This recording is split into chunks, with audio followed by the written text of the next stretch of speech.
सच्चिदानन्दरूपाय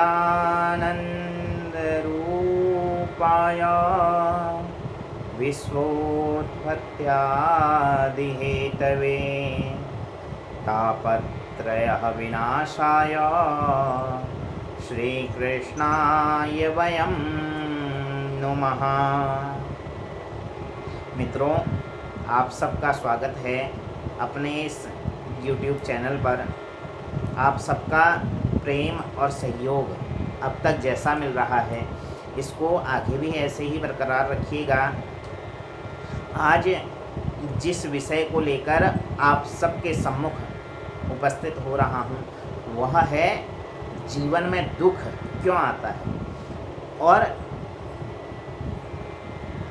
अच्छे व्यक्तियों के जीवन में दुख की अधिकता क्यों रहती है। हम देखते हैं, वर्तमान समय में देख रहे हैं कि जो भगवान की भक्ति अधिक करता है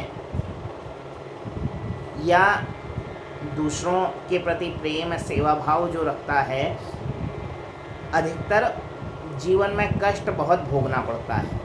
कारण क्या है? तो सबसे पहली बात, किया हुआ कर्म कभी समाप्त नहीं होता। भगवान ने कहा जब तक कर्म समाप्त नहीं होगा तब तक यह जन्म और मृत्यु का बंधन समाप्त नहीं होगा। तो कर्म हम कोई भी करें, अच्छा या बुरा, जब तक उसका भोग ना भोगा जाए तो वह कर्म समाप्त नहीं होगा। तो कभी कभी ऐसा होता है कि हमारे पूर्व जन्म के कर्म भी हमें भोगने पड़ते हैं, क्योंकि कर्म भी शास्त्रों में 3 प्रकार के कर्म बतलाए गए: संचित, क्रियमाण और प्रारब्ध। संचित जो हम करके जिनका संचय कर चुके हैं, जो कर्म कर चुके हैं, जो संचय है। तो कभी कभी होता है पूर्व में कुछ कर्म ऐसे रह जाते हैं जिनका भोग हमको भोगना पड़ता है। और जो जीवन में भगवान की भक्ति करता है तो भगवान यही चाहते हैं कि इसी जन्म में यह अपने सब कर्मों का भोग भोग ले, जिससे पुनः इसको जन्म और मृत्यु के बंधन में ना बंधना पड़े। पुनरपि जन्मम पुनरपि मरणम पुनरपि जननी जठरे शयनम वाली जो प्रक्रिया है, उस प्रक्रिया से बार बार मेरे इस भक्त को ना गुजरना पड़े, क्योंकि गर्भ का वास कोई श्रेष्ठ वास नहीं बतलाया गया। गर्भ पुराण में 84 लाख नरकों में एक नरक गर्भ का वास भी बतलाया गया है। तो भगवान यही चाहते हैं कि मेरे भक्त को बार बार इस गर्भ में ना आना पड़े, तो इसी जन्म में यह अपने सब बुरे कर्मों का भोग भोग ले। आप कोई भी भक्त के जीवन चरित्र को देखें तो कष्ट अधिक भोगा है भक्तों ने भगवान के, क्योंकि भगवान यही चाहते हैं कि यह मेरा भक्त है और यही जो हमारा जीवन है, यह शरीर है, यही मुक्ति का साधन है। अन्य जितनी भी योनियां हैं उन योनियों में मुक्त नहीं हो सकता जीव। यदि मुक्त होना है तो इसी मानव शरीर से जीव मुक्त हो सकता है।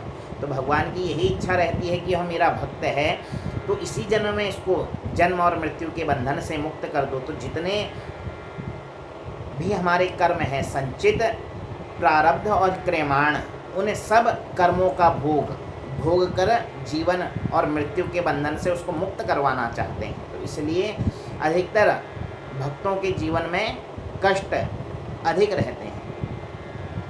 कलयुग के परम संत परमहंस स्वामी विवेकानंद जी के गुरु श्री रामकृष्ण परमहंस जी, उनका जीवन वृतांत देखें। अंत समय में उनको भी गले में कैंसर हो गया था। इस प्रकार उनके प्राण पखेरु उड़े। तो एक बार उनके किसी शिष्य ने कहा कि हे गुरुदेव, आप तो इतने सामर्थ्यवान हैं कि स्वयं माता काली से बातचीत करते हैं। जैसे आपस में हम और आप बातें करते हैं, वैसे ही रामकृष्ण परमहंस माता काली से बातें करते थे। तो उन्होंने कहा आप तो सामर्थ्यवान हैं, माता से कहकर अपने इस दुख को दूर क्यों नहीं कर लेते? आप चाहें तो ऐसा कर सकते हैं।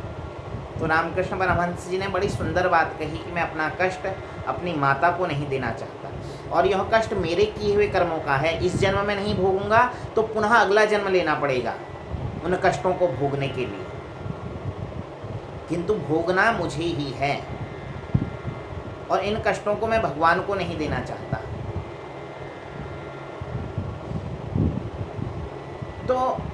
जीवन में यदि कष्ट आ रहा है तो वह भी व्यक्ति का किया हुआ कर्म ही है, क्योंकि किया हुआ कर्म कभी समाप्त नहीं होता, और जब तक कर्म समाप्त नहीं होगा यह जन्म और मृत्यु का बंधन नहीं कट सकता।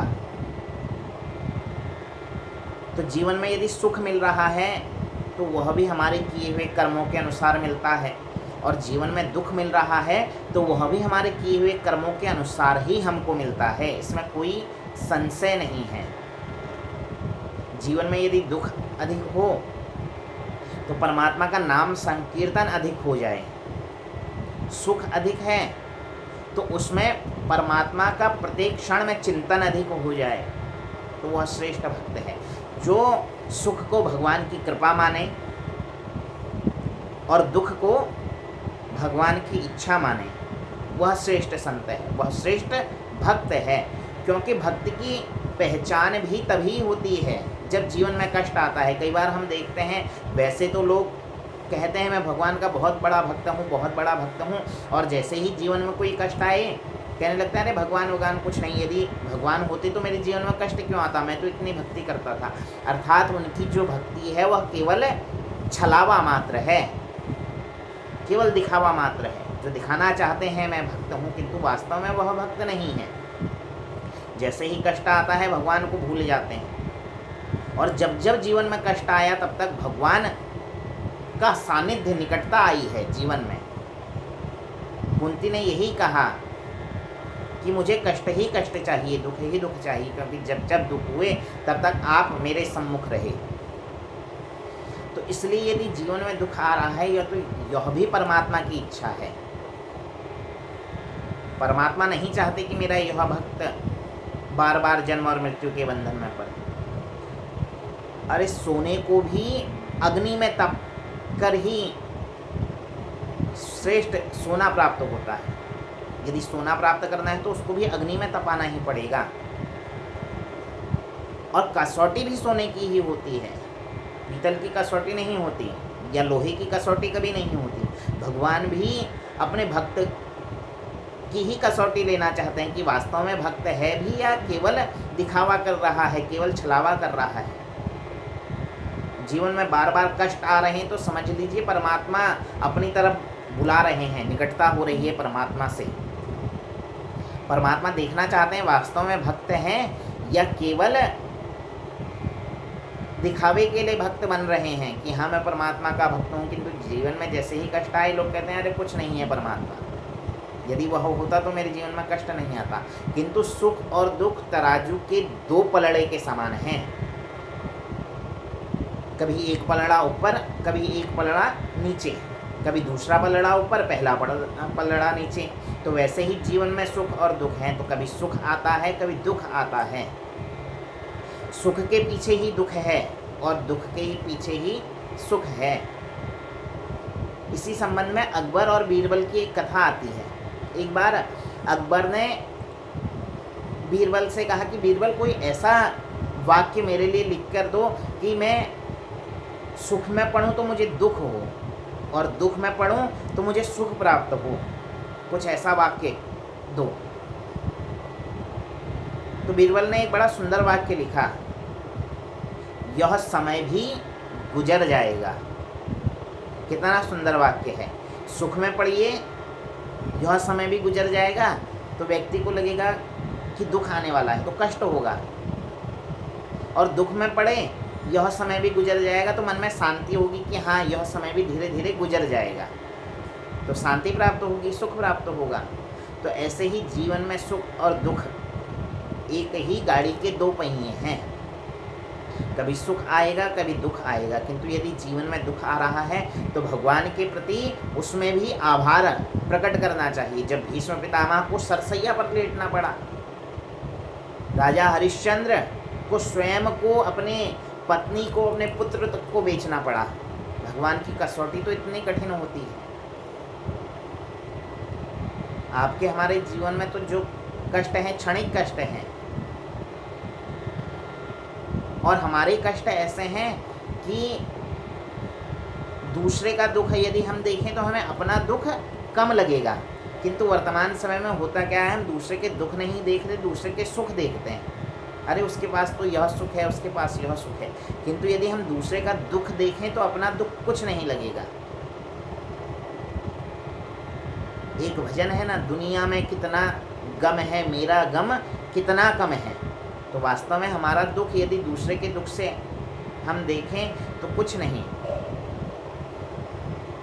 सच्ची भक्ति वही है कि जीवन में सुख हो या दुख हो, परमात्मा के प्रति विश्वास बना रहे, अटल विश्वास बना रहे। और विश्वास ही है शंकर का स्वरूप। तुलसीदास जी ने भी तो लिखा, भवानी शंकरो वंदे श्रद्धा विश्वास रूपिणो। श्रद्धा और विश्वास, विश्वास है भगवान शिव जो निश्चल हैं, अटल हैं। तो जीवन में वह अटल विश्वास आ जाए। यदि कष्ट भी मिल रहा है तो उसमें भी परमात्मा का चिंतन सदैव जीव करता रहे। जीवन में कष्ट आया तो यह कष्ट भी बीत जाएगा, यह समय भी बीत जाएगा, ऐसा सोचते हुए सदैव परमात्मा का ध्यान, चिंतन, मनन जो भक्त करता है वही वास्तव में श्रेष्ठ भक्त है। तो प्रत्येक स्थिति में परमात्मा का चिंतन हमको प्राप्त हो। इस वीडियो के माध्यम से केवल इस प्रसंग को स्पर्श किया, कहने को इसमें बहुत कुछ है, कितना ही कहा जाए वह कम है। क्योंकि आजकल तो लोग कहते हैं मेरे पास इतना दुख है, इतना दुख है, इतना दुख है, तो दुख के विषय में तो कितना ही कहें वह सब कम है। किंतु दुख भी है परमात्मा की इच्छा, हमारी की हुई कर्म का ही वह फल है, इस जन्म के नहीं तो पूर्व जन्म के। किंतु फल वह हमारे ही कर्मों का है। भीष्म पितामह जब सैया पर लेटे तो भगवान से कहने लगे कि मेरे कौन से जन्म का फल है। तो भगवान कहने लगे कि पितामह यह इस जन्म का फल नहीं, पिछले जन्मों का फल नहीं, यह तो आपके पिछले पिछले पिछले 101वें जन्म का फल है जो आज आप भोग रहे हैं। कर्म तो कभी समाप्त नहीं होता, यदि कर्म किया है तो उसका फल अवश्य ही भोगना पड़ेगा। तो यदि जीवन में दुख आ रहा है तो जीवन में भक्ति को आप अधिक से अधिक बढ़ाएं, और वह दुख किसी भी रूप में हो सकता है। संतान के रूप में, जैसे पूर्व में मैंने एक वीडियो के माध्यम से बताया था कि संतान भी 4 प्रकार की होती हैं, हमारे ही कर्मों के अनुसार हमें प्राप्त होती हैं। तो संतान के रूप में, कभी बंधु बांधव के रूप में, कभी मित्रों के रूप में, कभी पति के रूप में, कभी पत्नी के रूप में, कभी किसी रूप में, कभी किसी रूप में, कभी भौतिक रूप में, कभी दैहिक रूप में। तो कष्ट तो अनेक प्रकार के हैं, किंतु सच्चा भक्त वही है जो उनमें सामंजस्य बैठलाए। तो इस विषय में कल एक नई वीडियो लेकर आपके सम्मुख आऊँगा कि भक्त कैसे होने चाहिए, जो प्रत्येक परिस्थिति में भगवान को धन्यवाद दें, चाहे अच्छा समय हो या बुरा समय हो, उसमें भी भगवान को जो धन्यवाद दे, वास्तव में वही संत है, वही भगवान का भक्त है। तो आज के लिए केवल इतना ही। यदि वीडियो पसंद आई हो तो लाइक कीजिएगा, शेयर कीजिए, और जिन्होंने अभी तक चैनल सब्सक्राइब नहीं किया है चैनल को सब्सक्राइब कीजिए। अपने सुझाव अवश्य दीजिए कि इस जो परिचर्चाएं हैं उनको किस किस रूप में लेकर आपके सम्मुख आ सकता हूँ। आज के लिए इतना ही। इसी के साथ आज की राधे राधे, जय श्री राम, हर हर महादेव।